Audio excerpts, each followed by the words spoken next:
Dans la vidéo précédente, nous avons vu la configuration de l'environnement de travail. Nous avons créé notre répertoire repository metadata. Dans cette vidéo, nous allons voir l'utilisation des métadonnées de fichiers délimités. Les métadonnées sont des données qui décrivent d'autres données. Donc, au niveau du référentiel, nous avons la possibilité de créer des métadonnées de fichiers qui stockent des informations relatives aux propriétés des fichiers et au schéma. Et ces informations-là peuvent être utilisées pour configurer des composants de fichiers.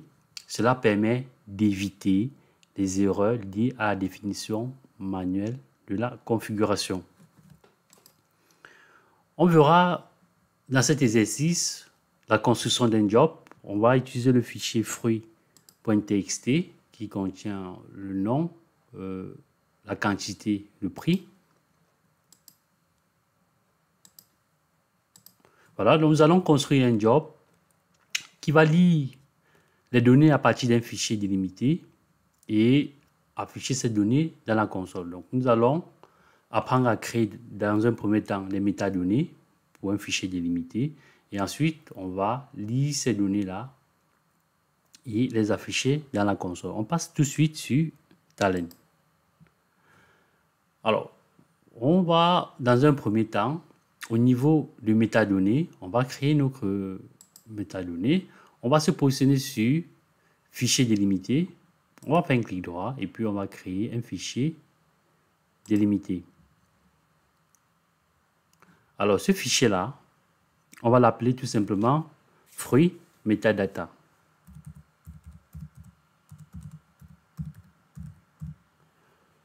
Fruit metadata, on va renseigner l'objectif on va renseigner tout simplement l'objectif. L'objectif, c'est créer un metadata de fichier délimité.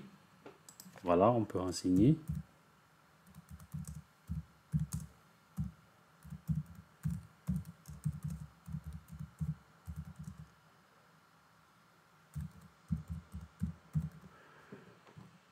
Un metadata de fichier délimité. Voilà. Vous pouvez également renseigner le descriptif et puis vous cliquez sur Next. Alors, on va au niveau des fichiers parcourir. On va parcourir notre répertoire en engrais pour récupérer le fichier fruit.txt. Donc là, juste modifier l'extension. Je vais prendre le txt. Donc, on a fruit.txt. Voilà. On va le récupérer. On va sélectionner le type de format. Alors, c'est Windows. Moi, je travaille avec Windows. Pour ceux qui travaillent sur Linux ou Mac, voilà, vous sélectionnez ce qui va avec votre système. Donc, on va cliquer sur Next. Ici, on a la possibilité de sélectionner le type d'encodage. Alors, là, c'est le UTF-8. Au niveau du séparateur de champ, si on revient sur notre fichier, on voit très bien que c'est la virgule. Donc, par défaut, il nous met le point virgule, mais nous, on va sélectionner la virgule. Vous voyez, quand vous sélectionnez comma, il modifie le séparateur de champ. On va cocher ici, définir les lignes d'entête comme nom de colonne. Donc, lorsqu'on va cocher, pardon, vous voyez qu'il va mettre l'entête à 1. Alors, si on rafraîchit, vous allez voir qu'il va considérer la première ligne de notre fichier comme nom d'entête des différentes colonnes. On va rafraîchir. Alors, vous voyez qu'on a le nom, la quantité et le prix. Une fois que c'est fait, on peut cliquer sur Next. Alors, sur Next, nous avons là notre schéma. Donc, ici, on peut modifier le nom. Hein. Par défaut, c'est metadata, mais on va l'appeler tout simplement fruit schéma. Comme ceci. Fruit schéma. Alors, on peut contrôler, on peut vérifier si effectivement notre schéma il a été bien renseigné. Le nom, c'est du type string, la quantité integer, le prix integer. Il y a des longueurs qui ont été rajoutées. Les longueurs peuvent être modifiées. Donc, on peut mettre 5 si vous voulez. Le prix, pareil, vous pouvez modifier le prix, etc. Pareil pour le nom, pour la longueur, le nom, pardon. Vous pouvez rajouter une colonne, vous pouvez supprimer. Une fois que c'est fait, on va cliquer sur Finish. Alors, on va venir au niveau de nos métadonnées, on va vérifier si effectivement ça a été bien créé. Donc, on a notre fichier, on a notre metadata, fruit metadata, qui a été bien créé. Donc, je vais dérouler ça. On va voir effectivement si on a les différentes colonnes. Oui, on a le nom, le prix et la quantité. Alors, on a fini avec la création de notre fichier délimité metadata. On va aller créer notre job. Donc, on va se positionner sur repository metadata. On va faire un clic droit. Et puis, on va créer un job qui va nous permettre de récupérer les informations dans la métadonnée et afficher dans la console. Donc, on va créer un job. Et ce job-là, je vais l'appeler li fichier délimité avec metadata. C'est vrai, le nom il est très long. Après, c'est un nom assez significatif. Donc, vous pouvez donner le nom que vous souhaitez. Moi, je vais l'appeler li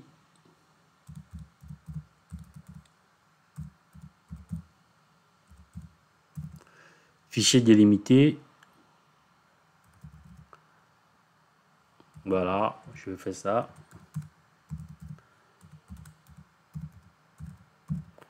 Les fichiers délimités avec metadata. Donc, mon fichier délimité, c'est un fichier TXT. Hein. Alors, vous renseignez l'objectif, le descriptif, et puis vous cliquez sur Finish.